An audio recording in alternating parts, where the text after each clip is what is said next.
အောင်တာလီဆိုပါဒီနေ့ဒီဘာစနေနိုင်ကျော်ကအကဲမဆိုင်ကိုစီနေပြီးကလူမဆိုင်တော့ပုံကတိုက်ခိုက်မှုကောင်းနဲ့ကျွန်တော်ဒီပုံနာကျမှုနဲ့ပဲ့ရင်လာကြည့်တော့မှာထိခိုက်ပြီးဆုံးမှုလေးရှိကြပါအခုလာရှိကျွန်တော်ရထားတဲ့တန်းလေးရဆိုပြီးဒီပဲ့ရင်လာကြည့်တော့ကနေပြီးကအရဲတာပေသူ၄ဦးနေပြီးကတီဆုံးလို့ရှိပါတယ်ကျန်ခါဦးကနေပြီးကျန်၄ဦးဆိုနေပြီးနာပေါင်းထန်တန်ရရှိပြီးနာကျန်2ယောက်ကတော့အသေးစားတန်ရလေးရလာခဲ့ပါတယ်ဒီစူစပေါ့10ယောက်မှနေပြီးနာအခုလာရှိနေပြီးက4ယောက်ရှင်းနေပြီးကတီဆုံးမှာခါပါပဲအခုပဲမျိုးနေပြီးကကဲမဆိုင်ကိုစီကနေပြီးကပုံနာကျမှုနဲ့အတော့ကိုရေရှာရှိ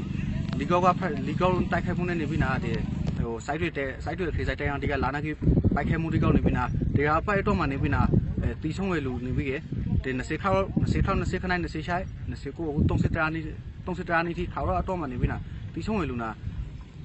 တီးဆုံးဝဲလူ9ယောက်ထိရှိပြီးနာတရားရလူနာခနိုင်ဦးထိရှိကြပါတယ်အခုပဲမျိုးအကမ်ပတ် site ကိုစီနေပြီးကလူတမဆန်စော်နဲ့အရဲတနေရတိကိုနေပြီးနာရေရှာရှိပုံကတိုက်ခိုက်ကြကိုကျွန်တော်ဖူဆာရောဖော်ဒေးရှင်းအနေနဲ့ထုပွန်ကင်ကောချုပ်ကြပါတယ်